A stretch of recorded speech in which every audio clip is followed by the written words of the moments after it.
Loh, ngulang. Oke, bismillahirrahmanirrahim. Assalamualaikum warahmatullahi wabarakatuh.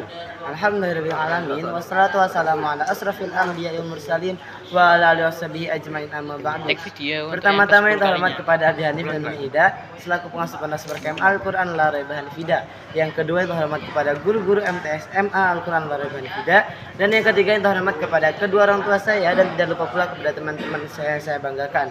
Nah, jadi perkenalkan, nama saya Al-Hikam Tajul Aulia. Di sini saya akan mempresentasikan tentang pelajaran fikih, yaitu tentang ilmu waris. Ilmu waris. Jadi waris. Waris itu diambil dari kata mawaris, yang itu adalah diwariskan. Ya, bahasanya itu diwariskan dari kata warisatun. enggak. Diambil dari kata bahasa Arab mawaris, yang itu adalah diwariskan. Nah, jadi hukumnya mewarisi ini adalah fardu kifayah. Nah, jadi apabila sudah dilakukan maka tidak ada dosa baginya. Kemudian Kalau nggak dilakukan. Kalau nggak dilakukan, yang penting ada yang melakukan. Seperti sholat jenazah misalnya. Harus Apabila sholat jenazah berarti utang. Misalnya ada sholat jenazah di suatu desa. Apabila di suatu desa itu ada sholat jenazah meskipun hanya beberapa orang, maka itu sudah gugur. Apabila tetapi ada satu desa itu tidak melakukan sholat jenazah, maka itu menjadi dosa. Jadi kayak perwakilan lah. Utang. Perwakilan. Utang. Oke, lanjut. Jadi ilmu waris juga diwariskan. Nah, jadi kalau mewaris itu bahasanya kayak pembagian harta gitu. Nah, jadi pembagian harta, ada ilmu faraid. Nah, ilmu faraid itu adalah ketentuan atau bagian-bagian yang yang ada di dalam ilmu waris ini. Nah, jadi apa bahasanya itu? Nah, apabila ada seseorang meninggal kemudian itu hartanya itu diwariskan apabila dia telah melakukan yang 4. Nah, yang pertama dia telah melakukan zakat, yang kedua dia telah menyisihkan sebagian hartanya untuk mengurus jenazah, kemudian yang ketiga dia itu untuk membayar hutang, dan yang keempat untuk membayar wasiat.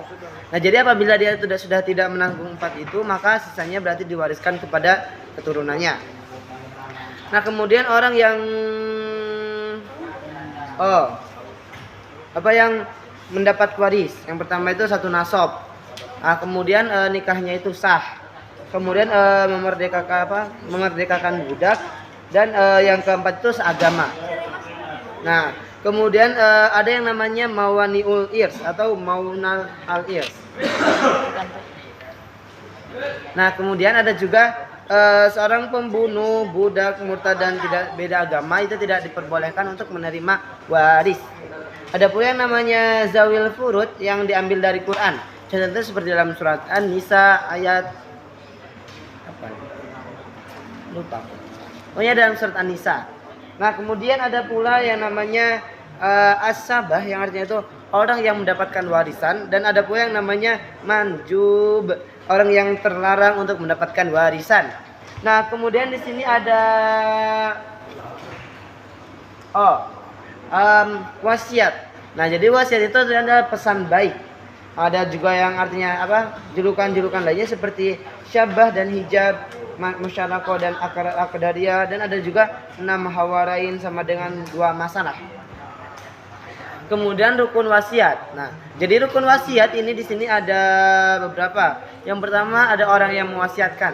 Nah, jadi kalau tidak ada orang yang bisa mewasiatkan maka tidak akan terjadi wasiat. Nah, kemudian yang kedua ada penerimanya. Nah, jadi orang mewasiatkan tetapi gak tahu ke siapa maka akan jadi bingung. Kemudian ada barangnya. Misalnya orang mewasiatkan ke si penerima tapi nggak ada barangnya.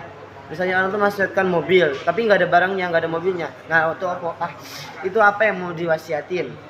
Kemudian adanya ijab qabul. Oke, sekian dari saya. Kalau punya mohon maaf. Wabillahi taufiq wal hidayah. Wassalamualaikum warahmatullahi wabarakatuh.